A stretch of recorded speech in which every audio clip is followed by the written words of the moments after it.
Ang gabi na dapat sana ay pagdiriwang ng buhay ay naging isang madilim na yugto ng pagtutuos. Sa harap ng marami, ang mga lihim ay sinaboy sa hangin at ang mga sugat ng nakaraan ay muling bumukas. Ngunit sa gitna ng galit at paghihiganti ni Marilu, isang mas malaking trahedyang nagbabantay sa anino. Habang ang lahat ay nakatuon sa pagsasakitan ng damdamin, ang buhay ni Don Francis ay nakataya sa gitna ng matinding tensyon. Ngayon ang katotohanan tungkol sa triplets ay nabunyag na at ang pamilya ay nasa bingit ng pagkawasak. Kakayanin pa ba nilang pagdugtungin ang mga peraso ng kanilang buhay? O ito na ang katapusan ng lahat ng kanilang pinaghirapan?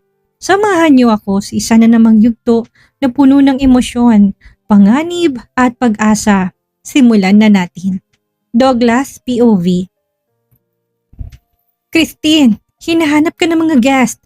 Ang manager niya na nakatayo sa may pinto ng sala ang tumawag sa kanya. Agad siyang lumingon at tumango. Pasimpleng inayos ang sarili. Hindi niya na ako tinignan.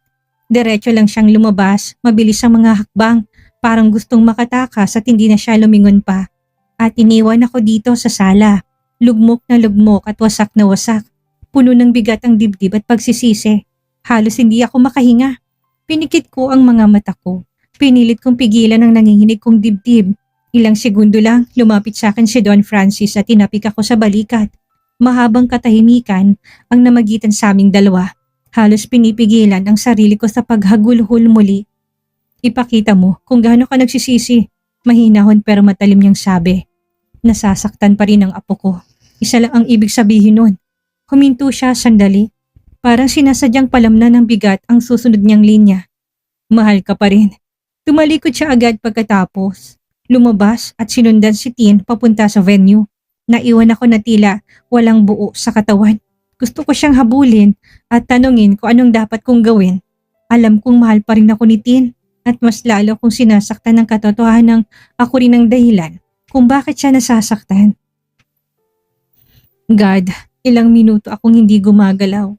Parang lahat ng ingay mula sa party sa labas, malayo, malabo, tumingin ako sa sahig. Hindi ko alam kung saan ko ilalagay ang sarili ko. You messed up, Douglas. You let go of the only woman who ever truly loved you.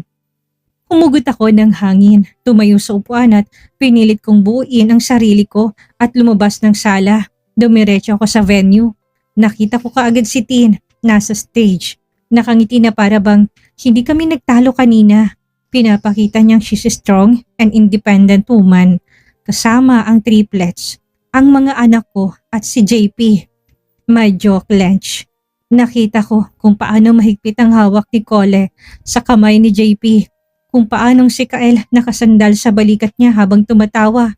At si Danaya, napangiti ako kahit ng pait. Hawak-hawak ang pisngi nito na parang sanay na sanay. My hands curled into fist. Those kids are mine. My family. I shouldn't been there. I should know what craving she had when she was pregnant. Dapat ako yung inutusan niya na kung anong pagkain sa oras ng gabi. Dapat ako yung nagpapalit ng diapers sa triplets habang wala siya at tulog. Dapat ako yung nagpapanik tuwing may lagnat sila. Hindi si JP.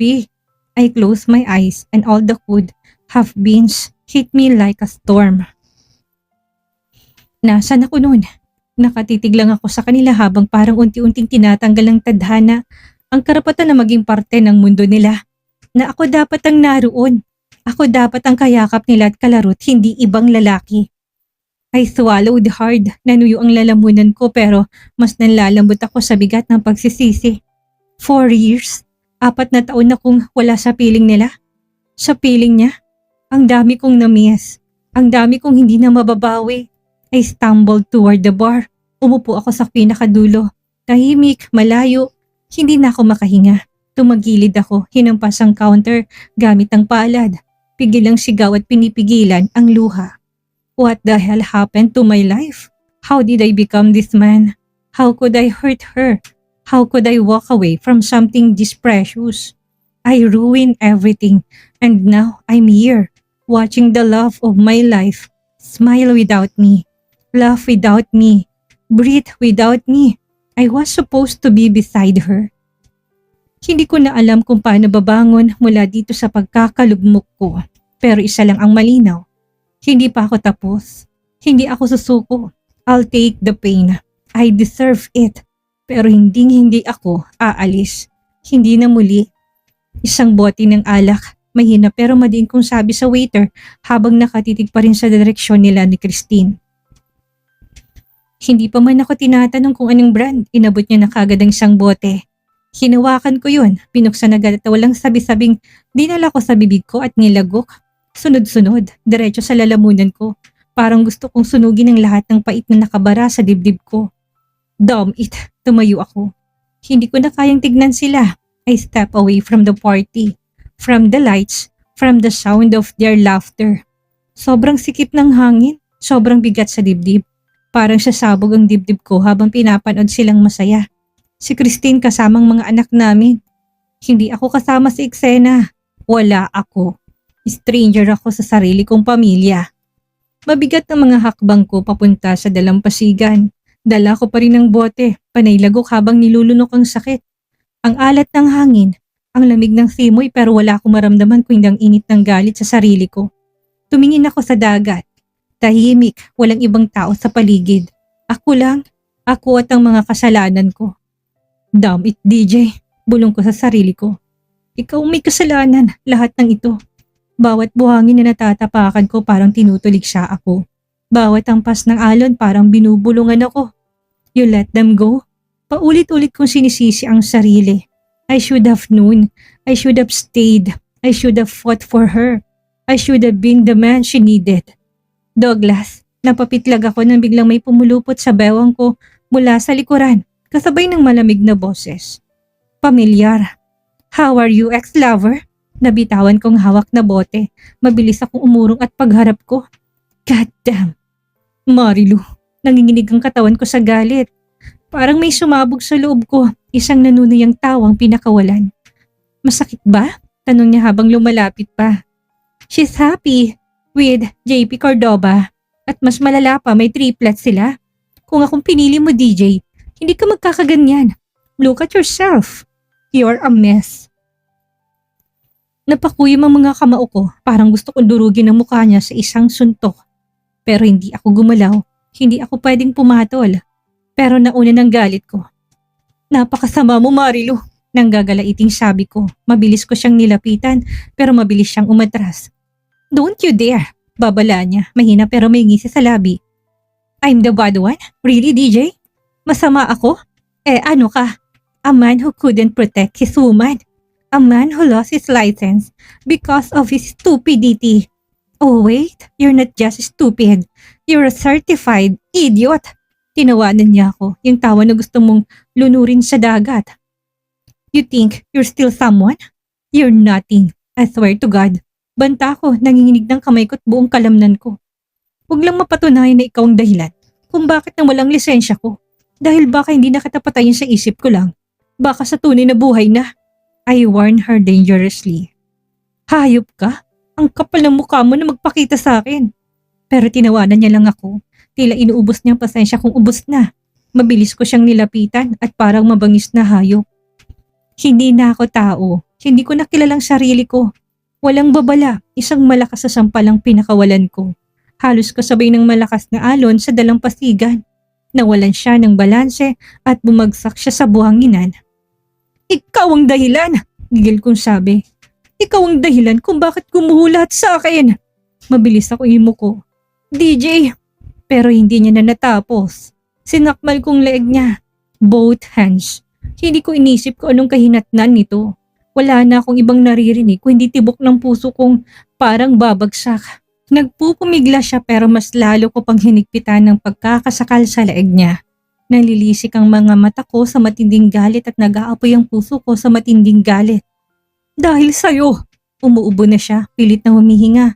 Pilit na inaalis ang kamay ko pero mas lalo kong diniinan sa leeg niya. DJ! Nanginginig niyang bulong habang namumulan ng mukha niya. Pero hindi ako tumigil. Lumuluha siya, napakagat ako sa labi ko. Nanginginig pero hindi ko siya binitawan. Papatayin ko siya sa sakal sa kanya. Sa kanya ko ibubuhos ang frustration ko sa sarili ko. Nagkukulay ube na ang mga labi niya. Habol na ang hininga. Hayop ka! Ginulo mong buhay ko! Papatayin kita! Ikaw ang dahilan ng lahat ng kaguluhan sa buhay ko! Ikaw ang peste sa buhay ko! Bitawan mo ko! Halos hindi na siya makapagsalita hanggang sa may boses akong narinig mula sa likuran namin. Maliit, inosente at walang muwang. Daddy? Napalingon ako. Si Denaya. Parang humintong mundo ko for a moment. And I froze. Daddy? What are you doing? Dahan-dahan akong lumingon. Nakatayo ilang hakbang lang mula sa amin. May hawak pang balon pero ayaw mag-sink in sa isip kong tinawag niya sa akin. Are you hurting her, Daddy? Nalaki ang mata ko. Parang binuhusan ng isang baldeng malamig na tubig ang katawan ko. Dahan-dahan kong binitawan ang leeg ni Marilu. Agad siyang bumangon sa buhanginan. Hinihingal, umuubo, namumula at namimilipit. Hindi ako makakilos at parang nanlalambot ang mga tuhod ko't buong katawan. Si Denaya naglalakad palapit at sabay hawak sa braso ko para bang kinukomfort ako. Parang nahati ang puso ko. Parang naibsan ng sugat sa puso ko. Why she's crying, Daddy? Are you mad? Hindi ako makasagot. Daddy? Tinawag niya akong Daddy? Hindi ako makahinga. Pabagsak ako na paupo sa buhangin. Muntik na akong makapatay kung hindi lang dumating si Denaya. Si Marilu kahit na hinang-hina pilit pa rin ngumiti at nagawa pang magbanta. This isn't over, matigas niyang sabi. Ngayong gabi, sisirain ko si Christine sa harap ng lahat. Watch me, nakangisi niyang sabi. Tumalikod siya at naglakad palayo para bang siya nang panalo sa bangayan namin. Naiwan akong nakatulala at si Denaya nakatingin sa akin na naguguluhan. Ilang saglit lang ngumiti siya, tumaas ang isang munting kamay at hinaplos ang pisngi ko. Sabay sambit sa salitang halos na magpagunaw sa mundo ko. Daddy, I heard it, sambit niya. I heard it that you're my real dad. Parang may kung anong tumusok sa dibdib ko. Napalunok ako at hindi ako kaagad makapagsalita. Hindi ko alam kung anong tamang sasabihin sa sinabi niya. Daddy, doon na ako nadurog. Bigla na lang tumulong luha sa pisngi ng bata. Sunod-sunod, hindi siya umiiyak ng malakas. Tahimik lang si Denaya.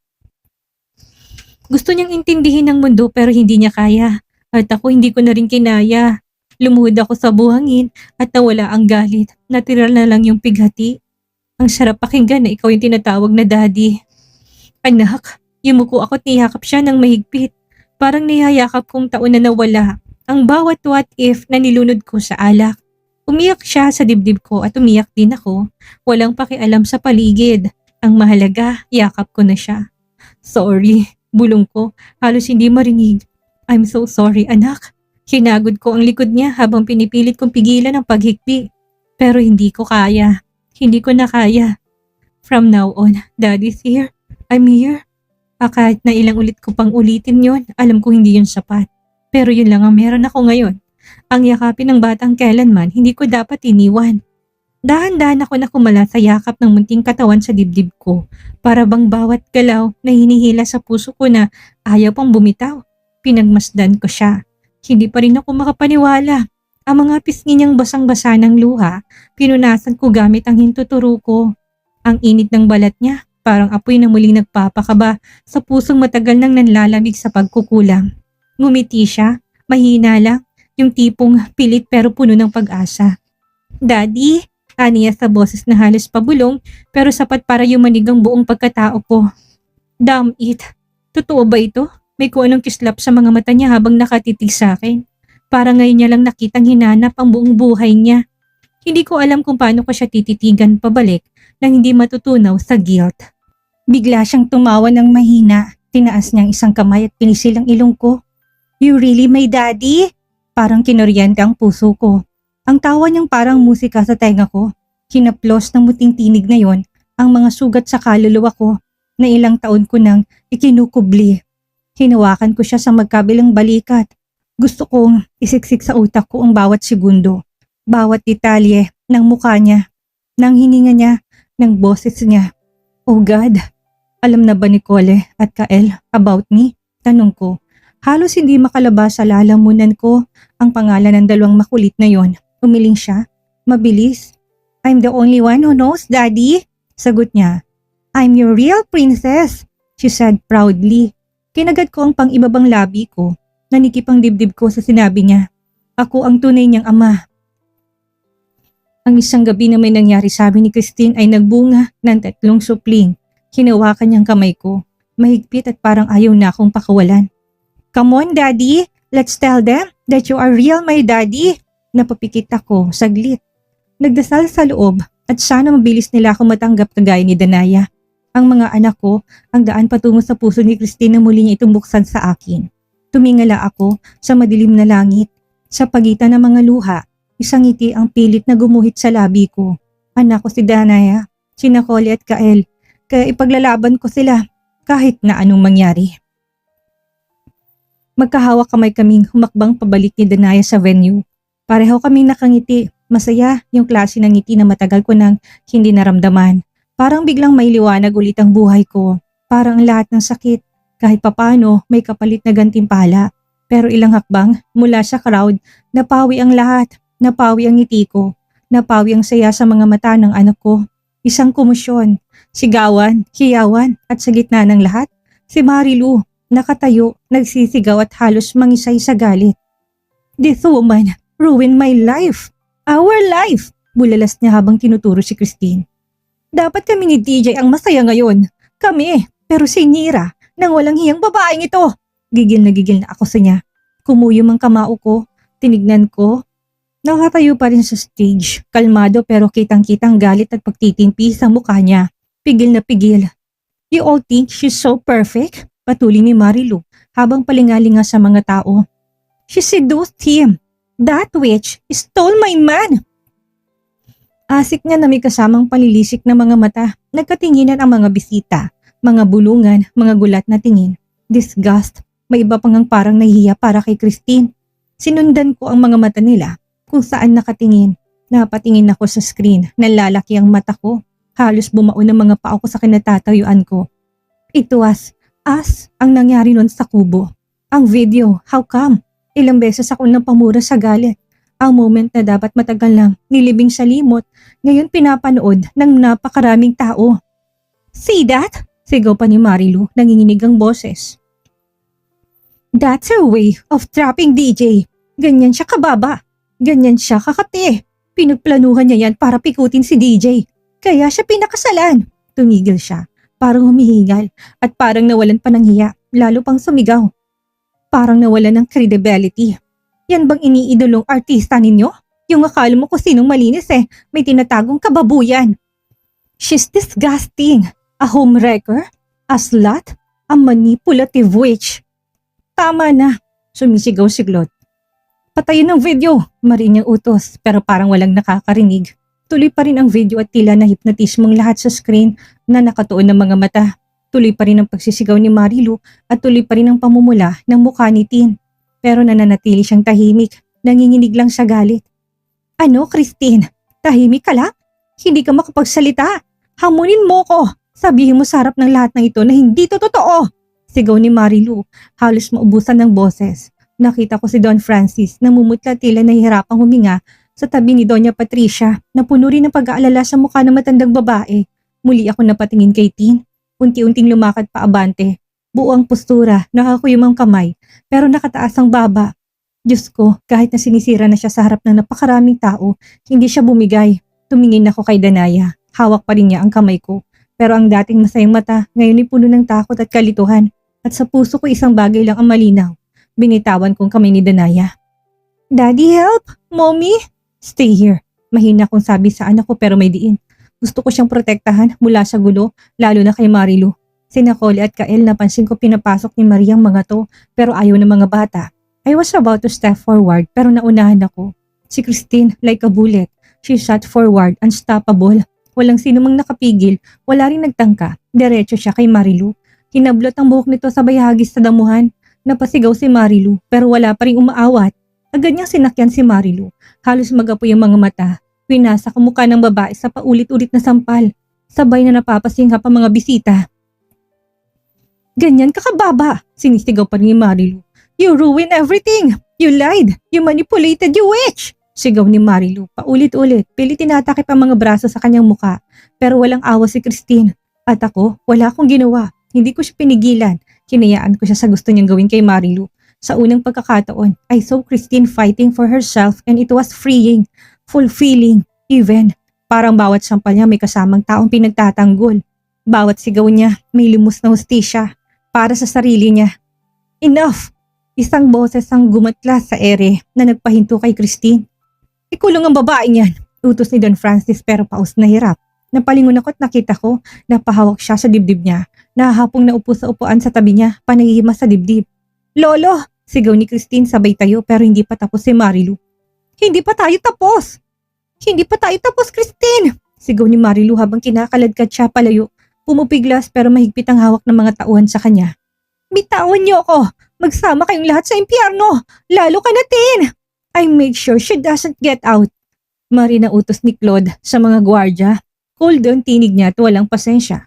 Lock her up. I want guards outside 24/7. No visitors. No phone calls. Nothing. Nagsisigaw pa rin si Marilu habang palayo siya sa eksena. Halos magwala. Ang damit niyang gusot, ang buhok niya magulo.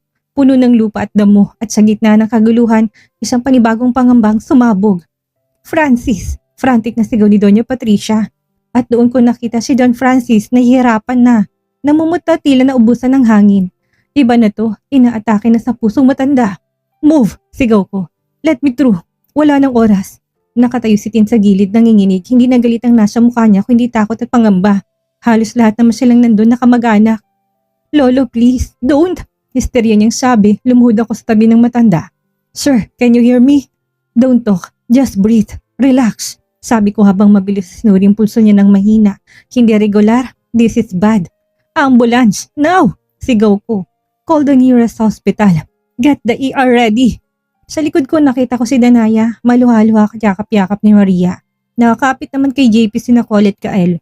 Gusto ko silang yakapin pero hindi pwede. Hindi ngayon.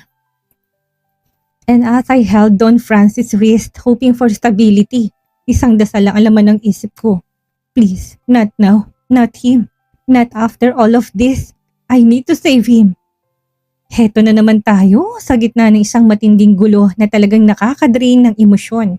Nakita natin ang paglipad ng sampala, ang paglabas ng mga lihim at ang pagguho ng isang matatag na pundasyon ng pamilya.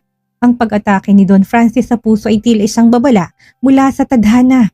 Kapag ang puot ang pinairal, wala tayong ibang aanihin o hindi pagsisisi. Si Marilu sa kabila ng kanyang kasamaan ay nagmistulang salamin ng lahat ng galit na hindi naagapan. Pero si Christine, nakita natin ang tapang niya. Hindi lang siya pakikipaglaban kundi sa pagharap sa lahat ng paninira nang hindi nawawalang kanyang dignidad. Sa kabilang banda si DJ ay nasa isang mahirap na sitwasyon. Nakita niya na ang totoo, nayakap niya ng kanyang anak pero ngayon kailangan niyang harapin ang resulta ng kanyang mga pagkakamali noon. Kung may aral tayong dapat na bitbitin ngayong gabi, ito ay ang bawat maling kilos ay may domino effect. Ang pagtatago ng totoo, ang pagkamuhi at ang paghihiganti hindi lang nakakasira sa taong gusto nating saktan.